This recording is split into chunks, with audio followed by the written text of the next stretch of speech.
HCU के 25वें शिखर सम्मेलन में भाग लेते हुए मुझे खुशी हो रही है।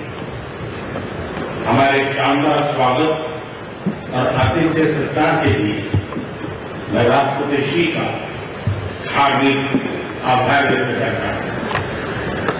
आज उज्बेकिस्तान का इंडिपेंडेंस डे है। कल किर्गिस्तान का राष्ट्रीय दिवस था।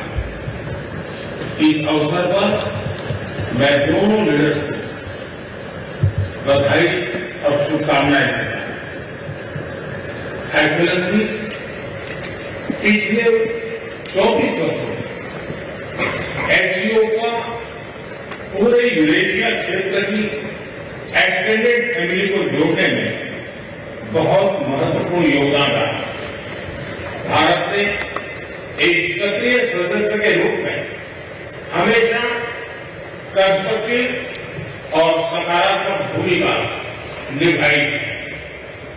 एचसीयू को लेकर भारत की सोच और नीति 3 मुख्य स्तंभों पर आधारित है। एससीओ, एस सिक्योरिटी, सी कनेक्टिविटी, ओ अपॉर्चुनिटी। पहले स्तंभ एस यानी सिक्योरिटी के संदर्भ में मैं कहना चाहता हूं कि सुरक्षा, शांति और स्थिरता किसी भी देश के विकास का आधार है। किंतु इस मार्ग में आतंकवाद, अलगाववाद और अतिवाद बड़ी चुनौतियां हैं। आतंकवाद सिर्फ किसी देश की सुरक्षा ही नहीं बल्कि पूरी मानवता के लिए एक साझा चुनौती है। कोई देश, कोई समाज, कोई नागरिक अपने आप को इससे सुरक्षित नहीं समझ सकता। इसलिए आतंकवाद से लड़ाई में भारत ने एकजुटता पर बल दिया। इसमें एचसीयू रेड्स की बहुत महत्वपूर्ण भूमिका रही। इस वर्ष भारत ने ज्वाइंट इंफॉर्मेशन ऑपरेशन को लीड करते हुए अल-कायदा और इससे जुड़े आतंकी संगठनों से लड़ने का इनिशिएटिव किया। हमने रेडिकलाइजेशन के विरुद्ध समन्वय बढ़ाने और मिलकर कदम उठाने का भी प्रस्ताव रखा। टेरर फाइनेंसिंग के खिलाफ आवाज उठाई। इसमें मेरे समर्थन के लिए मैं आभार व्यक्त करता हूं। एक्सेलेंसी, भारत पिछले 4 दशकों से निर्मम आतंकवाद का दंश झेल रहा है। कितनी ही माताओं ने अपने बच्चे खोए और कितने बच्चे अनाथ हो गए।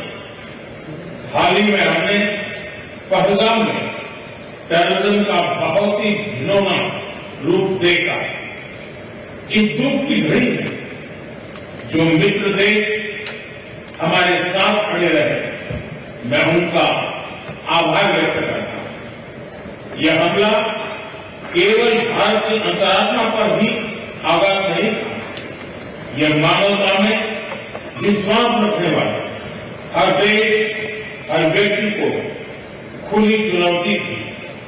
ऐसे में प्रश्न उठना स्वाभाविक है, क्या कुछ देशों द्वारा आतंकवाद का खुलेआम समर्थन हमें स्वीकार्य हो सकता है?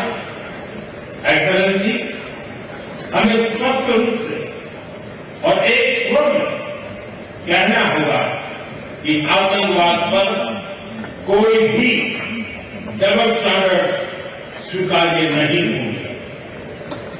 हमें मिलकर आतंकवाद का हर रंग में, हर रूप में विरोध करना होगा।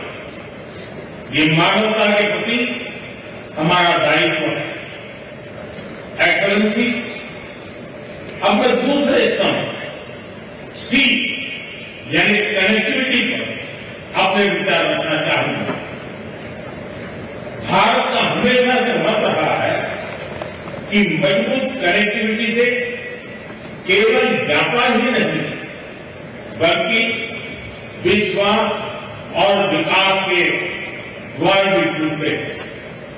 इसी सोच के साथ हम चाबहार पोर्ट और international north south transport corridor जैसे इनिशिएटिव पर काम कर रहे हैं। इनसे हम अफगानिस्तान और मध्य एशिया के साथ संपर्क बढ़ा सकते हैं। हमारा मानना है कि कनेक्टिविटी के हर प्रयास में संप्रभुता और क्षेत्रीय अखंडता का सम्मान होना चाहिए। यह भी एससीओ चार्टर के मूल सिद्धांतों में भी विदित है। Connectivity that bypasses sovereignty, losing trust and meaning. Excellency, तीसरा स्तंभ है ओ यानी opportunity. Opportunity for cooperation and reform. 2023 में भारत की अध्यक्षता के दौरान नई ऊर्जा और विचारों का संचार हुआ। स्टार्टअप और innovation, traditional medicine, youth empowerment, digital inclusion और शेयर्ड बुद्धिस्ट हेरिटेज जैसे नए विषयों को अपने सहयोग में जोड़ा। हमारा प्रयास था कि एससीओ को सरकारों के परे भी ले जाए। सामान्य मानवी, यंग साइंटिस्ट, स्कॉलर्स और स्टार्टअप को भी आपस में जोड़े। हमारे पीपल टू पीपल टाइम को दृढ़ता देने के लिए मैं आज एक और सुझाव रखना चाहूंगा। एससीओ के अंतर्गत एक सिविलाइजेशन डायलॉग फोरम बनाया है। इससे हम अपनी प्राचीन सभ्यताओं, कला, साहित्य और परंपराओं को वैश्विक मंच पर साझा कर सकते हैं। एक्सेलेंसी, आज भारत रिफॉर्म, परफॉर्म, ट्रांसफॉर्म के मूल मंत्र पर आगे बढ़ रहा है। कोविड हो या वैश्विक आर्थिक अस्थिरता, हमने हर चुनौती को अवसर में बदलने का प्रयास किया। हम लगातार वाइड रेंजिंग रिफॉर्म पर काम कर रहे हैं। इस देश में विकास के साथ साथ अंतर्राष्ट्रीय सहयोग के लिए भी नए अवसर खुल रहे हैं। मैं आप सभी को भारत की विकास यात्रा से जुड़ने के लिए आमंत्रित करता हूं। एक्सेलेंसी, यह खुशी की बात है कि एससीओ भी समय के अनुरूप इवॉल्व हो रहा है। ऑर्गेनाइज्ड क्राइम, ड्रग ट्रैफिकिंग और साइबर सिक्योरिटी जैसी समकालीन चुनौतियों से निपटने के लिए 4 नए केंद्र बनाए जा रहे हैं। हम इस रिफॉर्म ओरिएंटेड माइंडसेट का स्वागत करते हैं।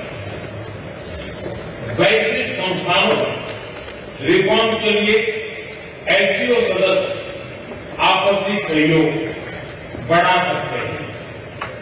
संयुक्त राष्ट्र की 80वीं वर्षगांठ के अवसर पर हम एकमत होकर यूएन रिफॉर्म का आह्वान कर सकते हैं। ग्लोबल साउथ की आकांक्षाओं को आउटडेटेड फ्रेमवर्क में कैद रखना भावी पीढ़ियों के प्रति घोर अन्याय है। नई पीढ़ी के बहुरंगी सपनों को हम पुराने जमाने की ब्लैक एंड व्हाइट स्क्रीन पर नहीं दिखा सकते, स्क्रीन बदलने की होगी। एचसीओ मल्टीलेटरलिज्म और इंक्लूसिव वर्ल्ड ऑर्डर का मार्गदर्शक बन सकता है। मुझे खुशी है कि इस महत्वपूर्ण विषय पर आज एक स्टेटमेंट जारी किया जा रहा है। एक्सेलेंसी, हम सभी पार्टनर्स के साथ समन्वय और सहयोग के साथ आगे बढ़ रहे हैं। मैं एचसीओ के अगले अध्यक्ष किर्गिस्तान के राष्ट्रपति और मेरे मित्र प्रेसिडेंट जपारोव को शुभकामनाएं देता हूं। बहुत बहुत धन्यवाद।